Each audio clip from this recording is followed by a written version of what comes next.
Shannon, should the Clippers be encouraged or discouraged by their Game 1 loss? I don't know why the hell they would be encouraged.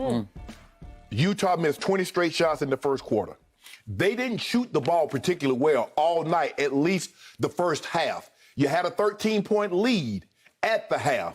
Donovan Mitchell had 13 points, seemed to be couldn't find his footing. And then he exploded in the second half. They should be discouraged because what's the likelihood, Skip, that Joe Ingles is going to go 1 from 8 again from 3? And Royce O'Neal is going to be over.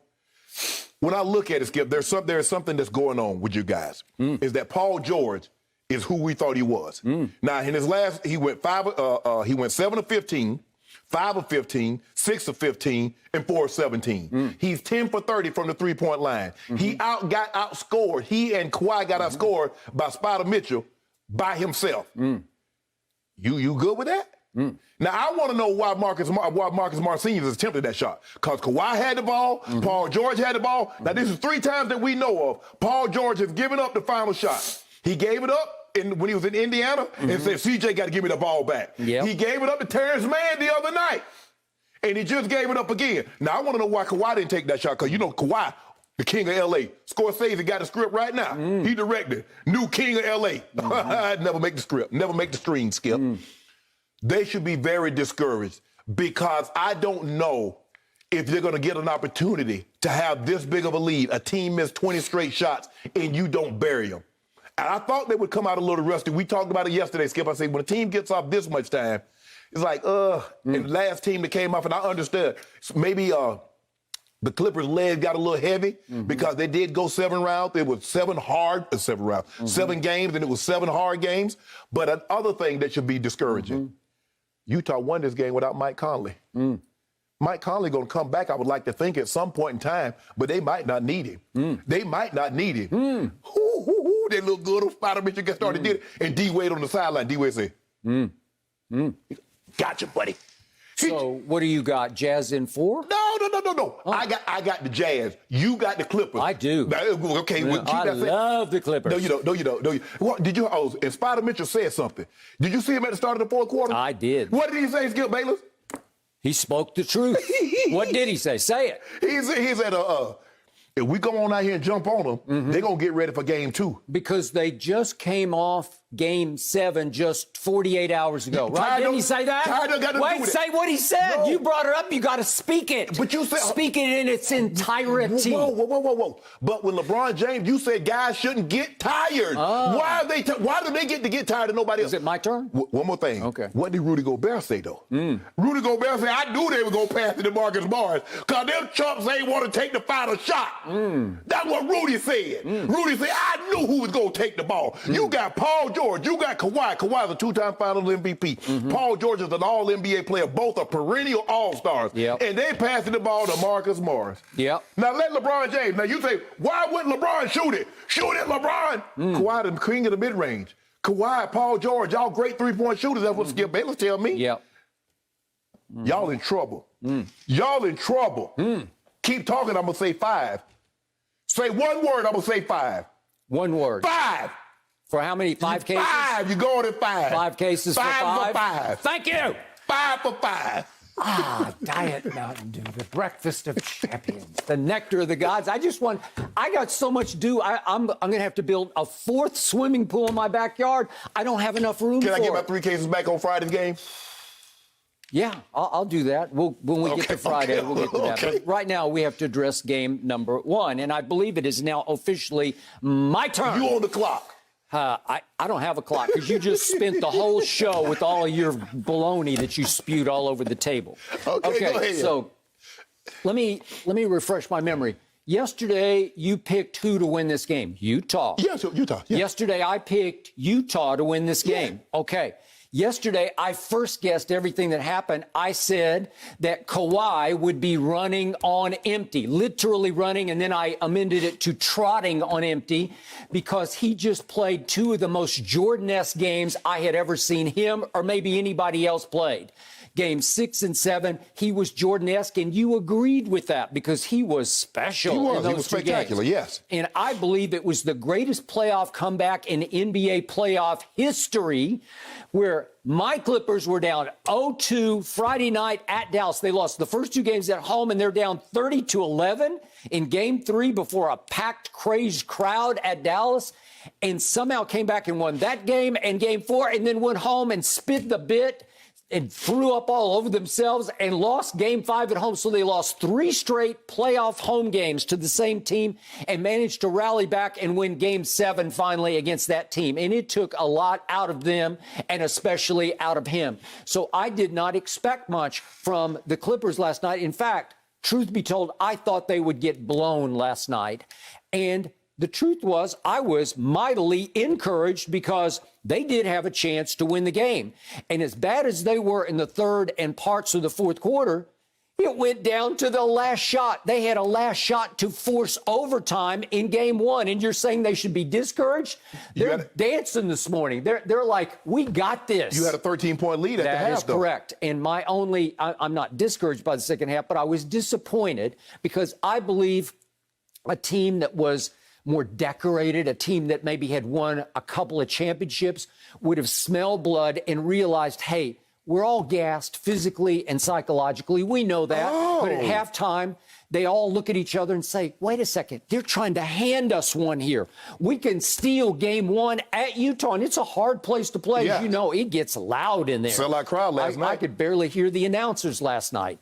And the point was that a more decorated team, a veterans team that had won maybe a couple of championships, would have said, hey, let's just suck it up and reach down and give all we got, because we can rest in Game 2. We could steal Game 1, and that's all we need is Game 1. Skip, you talking about Kawhi's won championships, Rondo's won championships, Well, not Chauncey as a Billups. team. He hasn't won it as a Clipper. But I'm saying, Ty Lue is a championship-winning coach. Chauncey Billups won one as a player. Let's see, Marcus Morris has won how many? Paul George, how many? So why he Nicholas Batum, how many? So why he taking Big the last Zoo, shot? how many? See, How far do I have to go down the list? But you say this is a Kawhi team. Reggie Jackson, This how Kawhi many? town. Okay, You the that is man. correct. That is exactly right.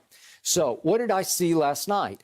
I saw them have a 13-point lead because it wasn't rust that got the Jazz. I think it was nerves, because they came out and they said, we've got to do this. We got to protect home court. And they missed 20 straight shots. 20 in the first straight. half.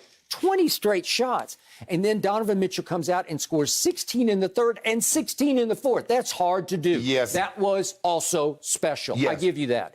And yet, at some point, you just got to say, we got to get the ball out of his hands. If Joe Ingles is going to beat us, so be it. That's what you have to do. And they didn't do it with Luka early. And now it's time to start doing it with, what do you call him, Spider Mitchell. I'll just call him Donovan, because Donovan Mitchell just went fire and eyes hot in third and fourth quarter. Skip, maybe they thought it was the bubble. Because remember, he dropped 57, dropped 50 on the Nuggets. He had those monster games, him and Jamal Murray going back and forth. And maybe they thought it was the bubble. And but wait this a kid can second. play. He can play. Love him. I always loved him. Yes. In fact, I argued I for didn't see him this in being. Louisville. I argued that he should have been Rookie of the Year, and you were Ben Simmons for Rookie of the Year. Skip, I didn't see this at Louisville, Skip. Okay, well, I didn't. Nobody saw that. Okay, but the point was that what happened in the bubble to that team? They were up 3 games yes, to 1. yes. Oh, so they got a little scar tissue too, Yep, right? yep. So we got 2 teams with some psychological scar tissue here that they have to fight through and work through. So we'll see how your Utah in 5 goes, because I love my side of that bet. Okay. So here's the point. I look at my box score and I say Paul George was 4 of 17 last night. Right. Sounds pretty bad, right? Yep. So here's what happened down the stretch. When I least expected it, when I thought they were cooked, when I thought it was going to be a 15-point win by Utah, guess who rose and shone out of nowhere? Pandemic P turned into playoff P. And if we could see what he did starting at the 2:55 mark of the fourth quarter, here's Pandemic P. This is 2:55. He makes a little 19-footer. Okay, that's pretty good. pressure. That cut it to 7. Then he gets to the free throw line, and he makes a couple of free throws, and he cuts it to 6. And then he goes down again and bombs a 3. There was one to Kawhi, and then it's back to Paul George. He had an assist to there he is to Kawhi. And then he makes a 3 on the kick back to him, and he makes a three. Okay, so that all of a sudden cuts it to three. That's all Paul George. All of a sudden, in a matter of, what, a couple of minutes, he goes 19-footer, 2 free throws, 3, and an assist to Kawhi. Well, that's quite a salvo, right? But here's the thing, though, Skip. There's no pressure. You're already down now. Everybody expecting you to lose, so now he can play free. So he assisted on the final 9 points of the game, or scored or assisted on the final 9, right? Okay. So he scores 13 in the fourth quarter. Well, that looked like playoff P to me. And all of a sudden, in a shock to me, it was just like Game 5 revisited against the Mavericks at Staples. Remember that? When suddenly, when you least expected it, they had a shot to tie, and Kawhi shot an air ball from the corner. Well, if we could see the final sequence, all of a sudden, your man Spider, what did Spider do here? He's got a dagger shot. It's a 2, and he's quite short on that. And guess who? Playoff Rondo's got the ball, and I think, I finally got my quarterback. I finally got my man who can settle him down, lock him in, and get him a shot. And Kawhi, no, you can't give the ball back to Paul George. Shoot it, Kawhi! Shoot it! Go up and shoot it over Joe Ingles. No, you can't. You can't. Why? What? And Marcus Morris has to try to shoot it over Gobert, and he's got no shot.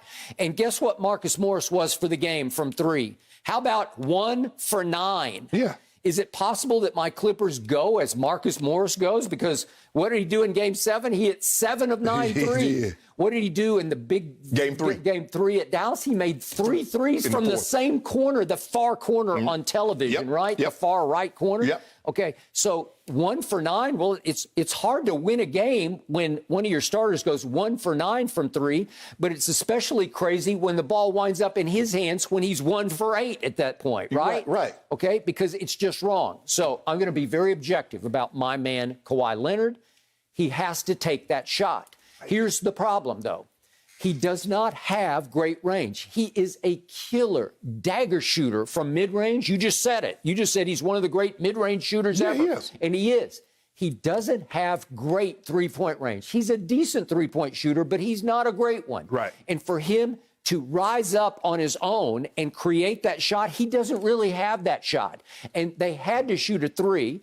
I was a little disappointed that Rondo couldn't have penetrated a little more and driving kick. Yeah, to try to get somebody a little bit freer, because he just goes dribble handoff to the right and just hands it to Kawhi. And Kawhi's like, okay, what do I do? And he takes one dribble to his left and gives it to Paul George. So here's the irony of the last shot situation. They could have called Kawhi for a pick, too. Okay, they could have. I agree. And he was playing physical all over the place, but just mainly out of control physical. You saw that? Running into Gobert. I was like, hold up, y'all trying to get physical with him. But Skip, also that call, that ball was out on Kawhi when on Royce O'Neal. It was. And then they ended up getting a 3 on that. Kawhi traveled. He had the ball. He didn't travel. Yeah, he did. No. So the point is, Kawhi Leonard has the basketball in his hands twice, and he does not create a shot where you just have to go up on Ingles. Just go up on him. Just rise and shine. What about PG? Okay. Here's the irony. Just me as a Clippers fan, I actually wanted Paul George to take that shot because he has much better distance range than Kawhi does. Yeah, he does. He can rise. Listen, this man is 6'8", and he's a leaper. He's got incredible athletic tools. Skip. Would I trust his intangibles? I don't know. He just scored 7 and assisted or scored the last 9 points. He actually had a hot hand. Thank you for watching. You can subscribe here to get the latest from the show, and be sure to check out more of the best clips from Undisputed, or go watch a few other segments from our other shows on FS1.